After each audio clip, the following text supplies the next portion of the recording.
Hello बच्चों, let's read the question. Which of the given statement is correct in the context of observing DNA separated by agarose gel electrophoresis? Option number 1, DNA can be seen in visible light. Option number 2, DNA can be seen without staining in visible light. Option number 3, ethidium bromide stained DNA can be seen in visible light. And option number 4, ethidium bromide stained DNA can be seen under exposure to UV light.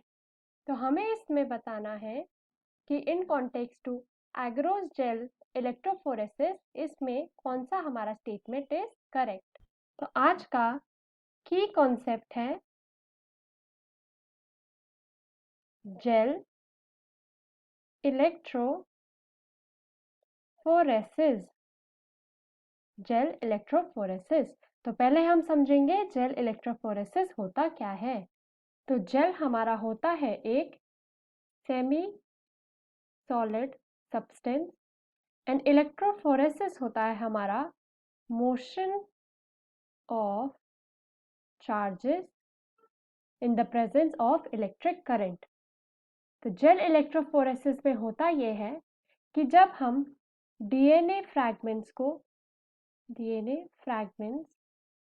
Put करते हैं इन electrophoretic chamber, तो due to हमारा presence of electric current हमारे fragments move करने लग जाते हैं and show करते हैं मोशन टूवर्ड्स इलेक्ट्रोड, एंड जिसकी बेसिस पे हम इनको सेपरेट कर पाते हैं, सेपरेट अकॉर्डिंग टू साइज। तो इस पूरी प्रोसेस को हम जेल इलेक्ट्रोफोरेसिस बोलते हैं। तो अब हम डिटेल में समझते हैं ये जेल इलेक्ट्रोफोरेसिस होता कैसे है। तो जब हम एक इलेक्ट्रोफोरेटिक चेंबर में पुट करते हैं जेल जैसे एगारोज जेल एंड हम उसमें डालते हैं इलेक्ट्रोड्स, तो हमारा एक इलेक्ट्रोड होता है नेगेटिवली चार्ज जिसे हम कैथोड बोलते हैं और एक इलेक्ट्रोड होता है हमारा पॉजिटिवली चार्ज जिसको हम एनोड बोलते हैं। तो जो हमारा डीएनए फ्रैगमेंट्स जो प्रेजेंट होते हैं हमारे जेल में, इलेक्ट्रिक करंट पुट करने पर ये नेगेटिवली चार्ज जो हमारा डीएनए फ्रैगमेंट है वो मूव करने लग जाता है टुवर्ड द पॉजिटिव इलेक्ट्रोड या फिर हमारा एनोड। तो जो जेल होता है वो एक्ट करता है एज अ सीव एंड सेपरेट कर देता है हमारे डीएनए फ्रैगमेंट्स को on the basis of size. तो जो हमारा पोर साइज है जेल का वो हमारा डिसाइड करता है degree of motion of the DNA fragments.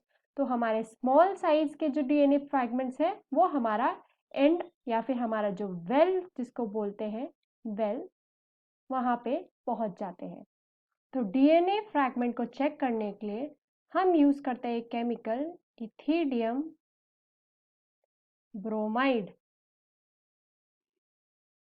जो कि हम यूज करते हैं एज अ फ्लोरेसेंट टैग। तो होता यह है जब हम इस केमिकल को अप्लाई करते हैं डीएनए फ्रैगमेंट पे एंड हम उस फ्रैगमेंट को चेक करते हैं अंडर यूवी लाइट, तो हमारा जो डीएनए फ्रैगमेंट होता है वो दिखता है हमें इन ऑरेंज कलर एंड इसी से हमारी आइडेंटिफिकेशन होती है डीएनए फ्रैगमेंट की। So our option number 4, ethidium bromide stained DNA can be seen under exposure to UV light is correct. So हमारा option number D is correct. I hope you understood the question well. Best of luck.